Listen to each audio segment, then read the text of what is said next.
Hello everyone, welcome back to my channel. तो चलिए हम sowing seeds in the gold palace का part 3 शुरू करते हैं।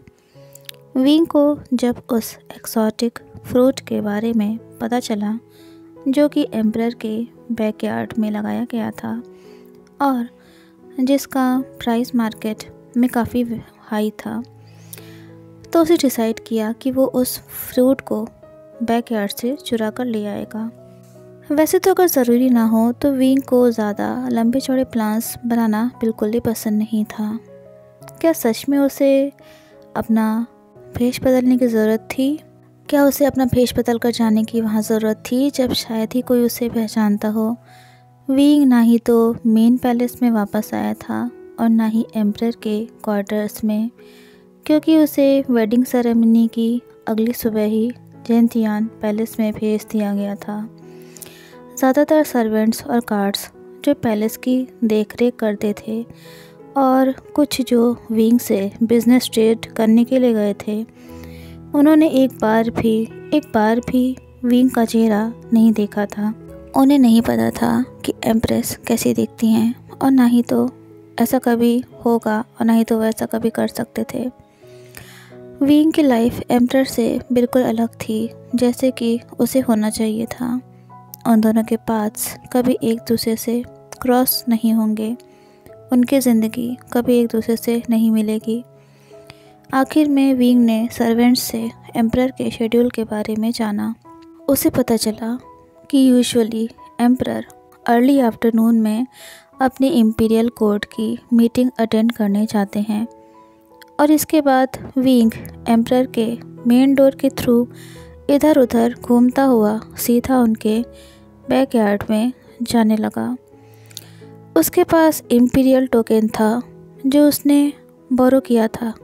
अरे नहीं, मतलब कि उसने चोरी किया था, वो भी एम्परर के ही एक सर्वेंट से। इसकी वजह से मेन एंट्रेंस पर जो गार्ड्स खड़े हुए थे, उन्होंने बिना किसी शक के एक बार भी विंग को नहीं रोका और उसे जाने दिया। उन गार्ड्स को लगा कि विंग, जो कि चीप सिल्क यानी कि ज़्यादा महंगे कपड़े नहीं पहने हुआ था और उसकी सिंपल सी हेयर स्टाइल थी और उसने एक पतली सी चोटी बना रखी थी, गार्ड्स को लगा था कि विंग एक हैंड मेडन है जो कि एम्प्रेस के किसी काम के लिए इधर उधर दौड़ रहा है। विंग को कभी भी कॉम्प्लिकेटेड फॉर्मेलिटीज़ बिल्कुल ही पसंद नहीं थी, यानी कि नियम कानून। उसे बिल्कुल भी चीज़ें पसंद नहीं आई जो पैलेस में किसी के रैंक के अकॉर्डिंग होती थी। इसी वजह से उसने जेंतियान पैलेस में ये नियम बनाया था कि कोई भी विंग को किसी स्पेशल पर्सन की तरह ट्रीट नहीं करेगा या फिर किसी निर्दयी रॉयल की तरह जो उन पर रूल करता हो। इसी वजह से विंग को कोई फ़र्क नहीं पड़ा था जब एम्परर के गार्ड्स ने उसे ना ही तो पहचाना और ना ही तो उसे एम्प्रेस कहकर बुलाया। जितना ज़्यादा चोरी छुपकर विंग रहा था उसके लिए उतना ही अच्छा था, लेकिन अगर एम्परर ने कहीं उसे उनके बैकयार्ड में इतनी गर्मी में पकड़ लिया तो विंग को नहीं पता कि उसका क्या होगा। ज़्यादा से ज़्यादा क्या होगा, उसे गोल्ड पैलेस में वापस भेज दिया जाएगा या फिर उसे मौत की सज़ा दे दी जाएगी। विंग यही सब बातें सोच रहा होता है। एम्परर का पैलेस काफ़ी बड़ा था। विंग कि जेंतियान पैलेस से बहुत बड़ा, जो कि ऊंची ऊंची दीवारों से घिरा हुआ था, जिसमें 3 हॉल्स थे, 6 विंग्स थे और एम्परर का ऑफिस था जहाँ से वो अपना काम करते थे। पैलेस में 2 ब्यूटीफुल प्राइवेट गार्डन्स थे, इनर और outer court. Royal white colour का पवेलियन चारों तरफ फैला हुआ था। एम्परर का पैलेस बहुत ही खूबसूरत था।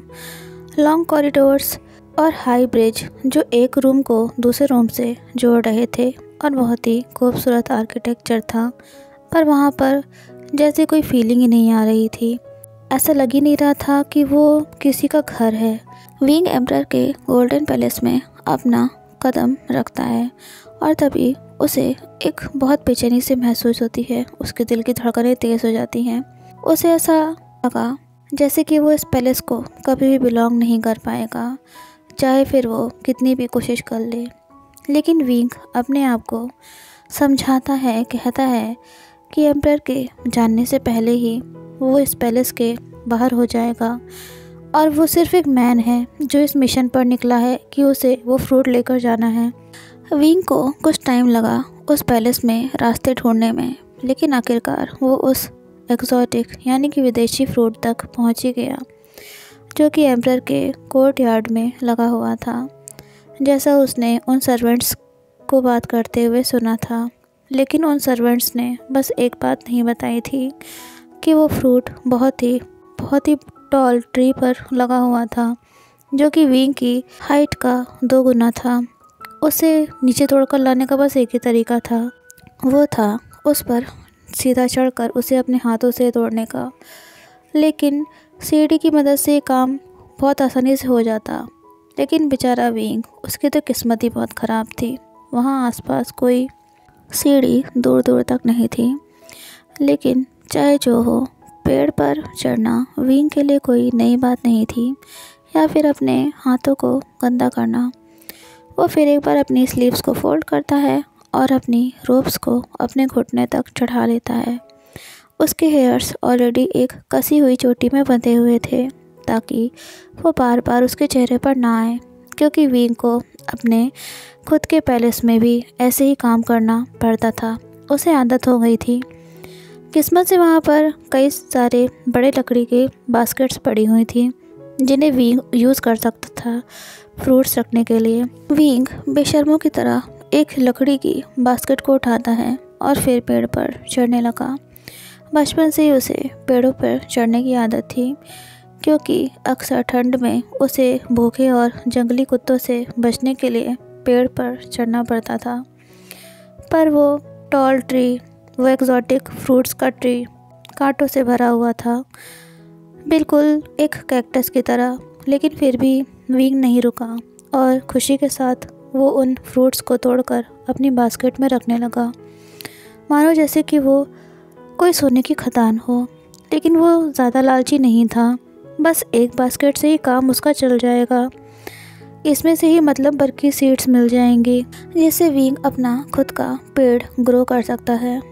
नॉर्मली विंग को गिल्टी फील होता किसी और का फ्रूट चोरी करके, लेकिन ये तो एम्परर का था ना जिसे वो चोरी कर रहा था। एम्परर को तो कोई फ़र्क भी नहीं पड़ेगा। उनके खुद के सर्वेंट्स बैकयार्ड में लगे हुए ट्रीज़ में पानी डालते थे और उन्हें उनकी केयर करते थे, और उनके इतने बड़े गार्डन की देख रेख किया करते थे। ऐसा तो नहीं था ना कि एम्प्रेस खुद से ही अपने बैकयार्ड में आते और उन फ्रूट्स को गिनते जो उन्हें पता चलेगा कि उनमें से कुछ फ्रूट्स मिसिंग हैं। विंग अपना दिमाग पूरी तरह से लगा रहा था, लेकिन अपनी खुशी और उत्साह से भरी हुई हमिंग साउंड में विंग इतना ज़्यादा खो गया था कि उसने पीछे से उसकी तरफ बढ़ रहे फुट स्टेप्स को सुना ही नहीं। वो अपने ख्यालों में ही खोया हुआ था। वो इतना खुश था कि उसे वो फ्रूट्स मिल गए। तभी एक आवाज़ आई, तुम यहाँ क्या कर रहे हो? वो आवाज़ सुनते ही मानो विंग तो दिल की धड़कनें ही रुक गई हों। वो बहुत ज़्यादा घबरा गया। वो आवाज़ जो उसे सुनाई दी थी उसमें कामनेस थी तो कोल्डनेस भी थी। वो पर्सन बोला, ये एम्परर के क्वार्टर हैं, तुम यहाँ क्या कर रहे हो? विंग बहुत घबरा गया था।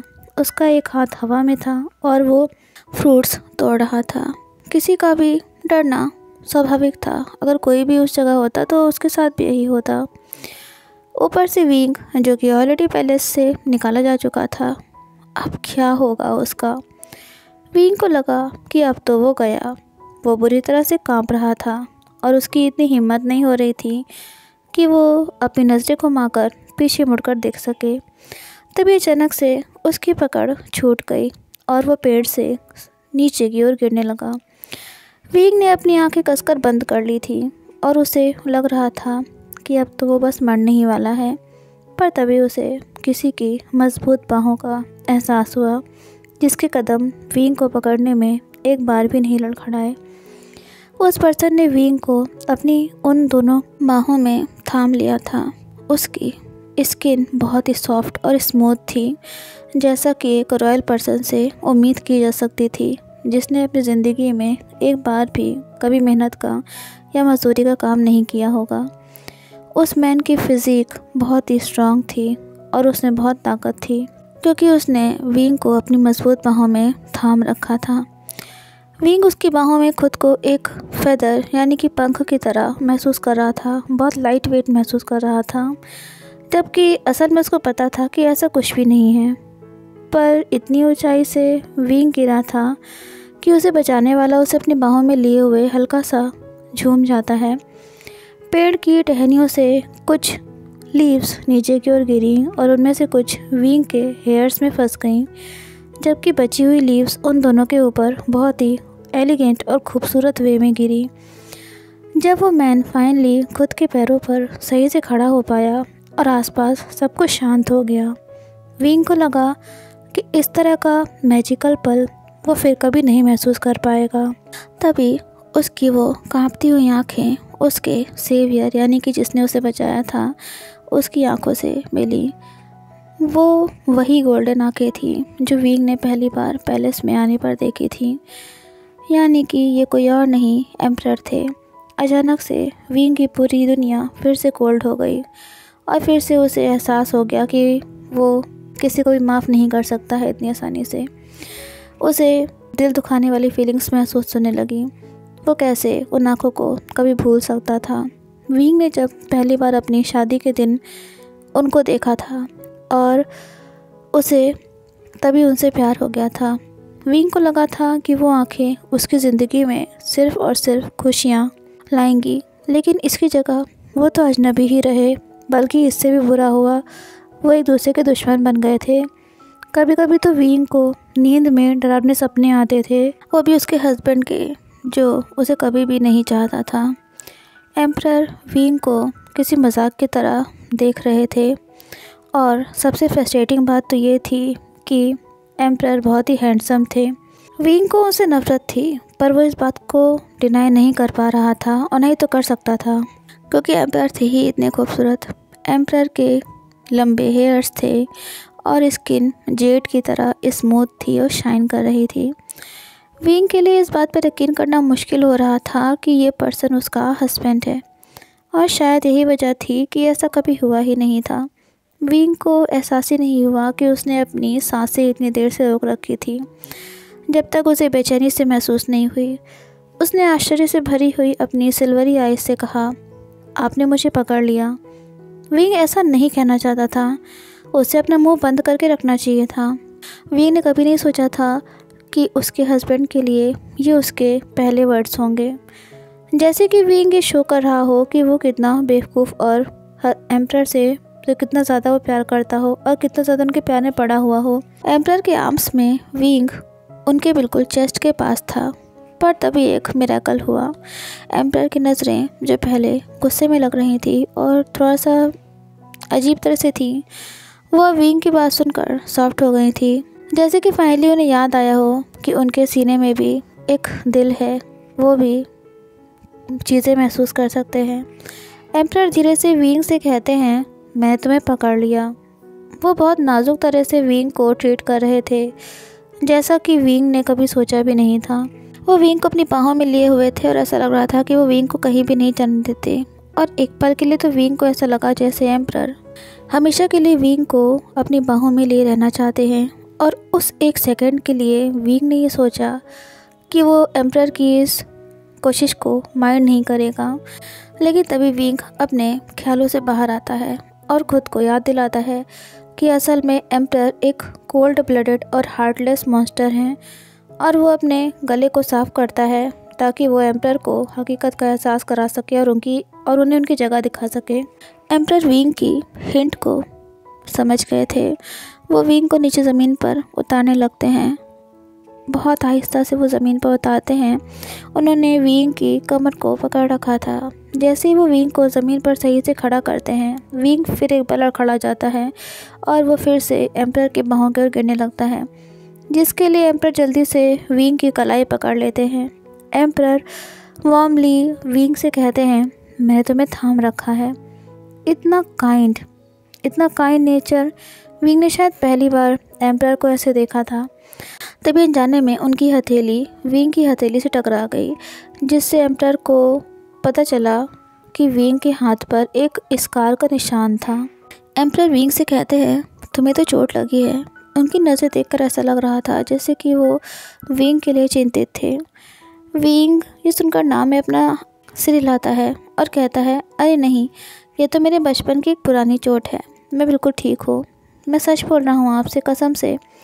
तभी वो खुशी में उन फ्रूट्स को उछालने लगता है जो उसने अपने एक हाथ में पकड़े हुए थे। अचानक से विंग को याद आया कि उसे ये नहीं करना चाहिए था, क्योंकि इन फ्रूट्स को उसने एम्परर के क्वार्टर से चुराया था।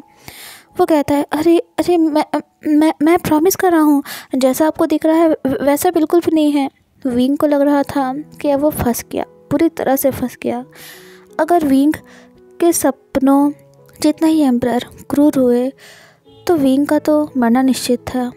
एम्परर अपनी नज़रें नीची करते हैं और विंग को गौर से देखते हैं। वो विंग से कहते हैं, तुम मेरे बैकयार्ड से फ्रूट चुरा रहे थे। ऐसा लगा जैसे एम्परर भी पहली बार इस तरह की सिचुएशन का सामना कर रहे थे। वो ये सोच ही नहीं पा रहे थे कि क्यों कोई चोरी चुपके उनके क्वार्टर्स में आएगा, वो भी सिर्फ इन फ्रूट्स को चुराने के लिए। विंग के पास अब एक ही रास्ता बचा था इस भयानक सिचुएशन से निकलने का, और वो था अपनी दर्द भरी सच्चाई को बताने का। वो कहता है, मैं चोरी नहीं कर रहा था। वैसे भी देखा जाए टेक्निकली तो मैं अपने हस्बैंड के पास से चोरी नहीं कर सकता। हस्बैंड, ये वर्ड सुनते ही ऐसा लगा मानो एम्परर के फेस का सारा ब्लड सूख गया हो। ऐसा लगा उन्होंने खुद मौत का सामना कर लिया हो। वो कहते हैं, मैं नहीं समझा। विंग ने चीप सिल्क और शूज़ पहन रखे थे, वो भी पैलेस के हेड सर्वेंट से भी बुरे। तो ऐसा तो हो ही नहीं सकता था ना कि एम्परर विंग को उनकी इम्पीरियल कोर्ट सोच सकते थे या महसूस कर सकते थे। वो भी पहली नज़र में तो बिल्कुल भी नहीं। विंग बहुत नर्वस हो गया था। वो एम्परर से कहता है, हाँ आप मेरे हस्बैंड हो, ये बस एक शादी की एक प्रॉपर्टी है, मैं बस वही ले रहा हूँ, और जो मेरा है वो आपका है और जो आपका है वो मेरा है। हे भगवान, विंग तो मरने वाला था। एम्परर की दोनों गोल्डन आइज डर के मारे वाइडली ओपन हो गई थी। वो विंग से कहते हैं, तुम मेरी। वो उस वर्ड को सही से कह भी नहीं पा रहे थे। तभी विंग कहता है कि मैं उम्मीद भी नहीं करता हूँ कि आप मुझे पहचानोगे। वो हर जगह देख रहा था सिवाय एम्परर के, लेकिन एम्परर भी बहुत ज़्यादा एम्बेरस्ड थे। वो भी विंग की तरफ नहीं देख पा रहे थे। एम्परर की शॉकिंग स्टेट को देखकर विंग ने इसका फ़ायदा उठाया और अपने कदम पीछे कर लेता है। वो वहाँ से जाने लगता है। विंग एम्परर से कहता है, इट्स फाइन, हमें वैसे भी नहीं मिलना था।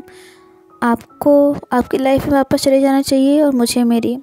विंग ये कहकर हंसता है और कहता है, मैं अपने पैलेस में जा रहा हूँ जहाँ को मैं बिलोंग करता हूँ। तभी एम्परर एकदम से अपना हाथ आगे की तरफ बढ़ाते हैं और कहते हैं, रुको। लेकिन विंग ऑलरेडी एम्परर की तरफ से अपना मुंह मोड़ चुका था। एम्परर लानवांगजी के बढ़े हुए हाथ ठंडी हवा से मिलते हैं, पर उन्हें दूसरे मैन का रिजेक्शन फेस करना पड़ा था। तभी विंग एक आखिरी बार फिर कहता है कि बेहतर होगा कि हम फिर कभी ना मिलें।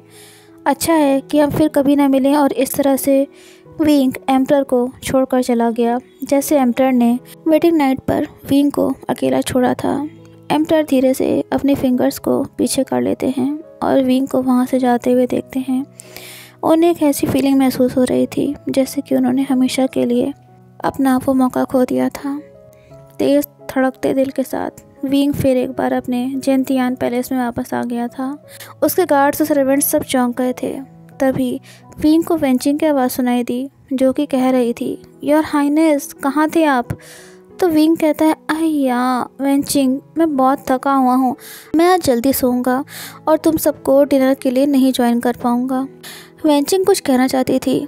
तभी विंग कहता है, अच्छा ठीक है, मैं तुम सबसे कल मिलूँगा। और ये कहकर वो अपने रूम का डोर क्लोज कर लेता है।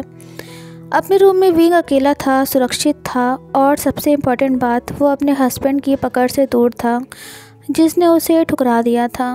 वो उन फ्रूट्स को अपने सीने से लगा लेता है। विंग सोचता है, क्या उसकी किस्मत इन फ्रूट्स से भी ज़्यादा बेकार है। वो उन फ्रूट्स से कहता है, तुम उनके यानी कि एम्परर के नज़दीक हो, जो मैं कभी भी नहीं हो सकता, और मैं इसके साथ खुश हूँ। विंग ने बहुत पहले ही ये कसम खा ली थी कि उसकी ज़िंदगी में गुसु लेंस की कोई जगह नहीं है, उसकी ज़िंदगी उनसे अलग रहेगी। उन्होंने उससे अपना पीछे छुड़ाया था ना, और विंग ने भी यही किया था, अपना हर कनेक्शन उनसे तोड़ दिया था, चाहे वो इमोशनल हो या फिर फिज़िकल। वो सिर्फ उनके लैंड के एक छोटे से पार्ट पर रह रहा था, इससे ज़्यादा कोई और बात उसे लेंस से नहीं जोड़ी हुई थी।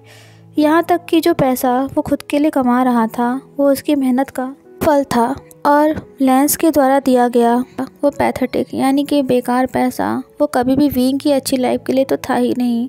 वो सिर्फ इसलिए था कि विंग सरवाइव कर सके, ज़िंदा रह सके। विंग को यहाँ अकेला रहना था और वो अकेला ही यहाँ पर मर जाएगा। एम्परर से उसकी ये मुलाकात कुछ भी नहीं बदलेगी। आखिर में विंग कुछ नहीं, सिर्फ युद्ध का एक मोहरा था, एक पॉलिटिकल स्ट्रेटजी। एम्परर ने विंग की लाइफ बचाई थी, उन्होंने उसे 2 बार थामा था, पर विंग ये बात कभी नहीं भूल सकता था कि एम्परर उसके साथ क्रूएल भी थे। भले ही विंग को ऐसी ज़िंदगी में फोर्स किया गया था, पर उसकी खुद की भी कुछ इज्जत थी, कुछ प्राइड थी। सच कहें तो विंग बहुत कुछ डिज़र्व करता था। फ्रेंड्स, ये पार्ट यहीं पर एंड होता है। उम्मीद है आप सबको पसंद आया होगा, और अगर अच्छा लगा हो तो कमेंट करके ज़रूर बताइएगा, वीडियो लाइक करिएगा और चैनल को सब्सक्राइब करना मत भूलिएगा। मिलते हैं नेक्स्ट पार्ट में। Till then take care and have a good day.